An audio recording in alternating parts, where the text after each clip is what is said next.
গরিব হয়ে জন্মানোটা কোনো অন্যায় নয়, কোনো পাপ নয়, কিন্তু কিন্তু গরিব হয়ে মরাটা সবচেয়ে বড় অন্যায়। পৃথিবীতে গরিব হয়ে জন্মানো আপনার অপরাধ নয়, কিন্তু গরিব হয়ে মরে যাওয়াটা আপনার সবথেকে বড় ব্যর্থতা। আপনি যদি আজ এই ভিডিওটি দেখছেন, তার মানে আপনার ভেতরে সেই আগুনটা আছে যা দিয়ে আপনি আপনার ভাগ্য পুরীরে নতুন করে লিখতে পারেন। আমি আপনাকে দেখাবো কিভাবে অভাবের অন্ধকার থেকে প্রাচুর্যের আলোয় আসা যায়। কোনো জাদু নয়, শুধু কঠিন সত্য। যারা আপনাকে অবহেলা করেছে, যারা আপনার খালি পকেট দেখে মুখ ফিরিয়ে নিয়েছে, এই ভিডিওতে তাদের যোগ্য জবাব দেওয়ার প্রস্তুতি।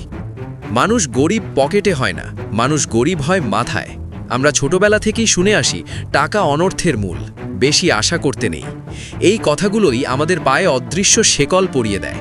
আমাদের শিখতে হবে টাকা খারাপ নয়, টাকার অভাবই সব সমস্যার মূল। আপনার প্রথম কাজ হলো এই ভুল চিন্তাগুলো মন থেকে মুছে ফেলা। নিজেকে দয়া করা বন্ধ করুন। আপনি অসহায় নন, আপনি একজন যোদ্ধা যার কাছে এখনও সঠিক অস্ত্র নেই। গরিব মানুষ সময় বিক্রি করে টাকা কামায়, আর ধনী মানুষ টাকা দিয়ে সময় কেনে। আপনি যদি আজ সারাদিন অন্যের স্বপ্ন পূরণের জন্য খাটেন, তবে নিজের স্বপ্ন পূরণ করবেন কখন? আপনার দক্ষতার ওপর ইনভেস্ট করুন। এমন কিছু শিখুন যা আপনাকে ভিড়ের থেকে আলাদা করে দেবে। মনে রাখবেন, গাধা খাটুনি দিয়ে শুধু পেট চলে, কিন্তু বুদ্ধি খাটিয়ে সাম্রাজ্য গড়া যায়। আপনার হাতে থাকা মোবাইলটি কি আপনার সময় নষ্ট করছে, নাকি আপনাকে টাকা কামাতে সাহায্য করছে?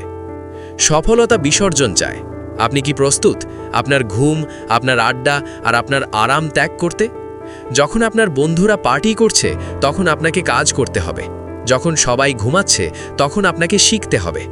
এই ত্যাগের ফল আপনি আজ পাবেন না, কিন্তু 5 বছর পর যখন আপনি আপনার সফলতার শিখরে থাকবেন, তখন পৃথিবী আপনার এই ত্যাগের মূল্য বুঝবে। আজ আপনার পকেট খালি বলেই আপনার জেদ হওয়া উচিত সবার থেকে বেশি। আজই প্রতিজ্ঞা করুন, আপনার পরবর্তী প্রজন্ম যেন আপনার মতো অভাবের মুখ না দেখে।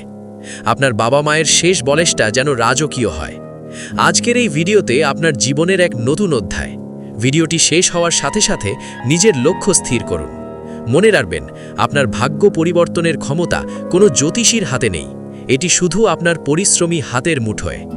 আপনি পারবেন, কারণ আপনার আর হারানোর কিছু নেই, শুধু পাওয়ার পুরো পৃথিবীটা বাকি।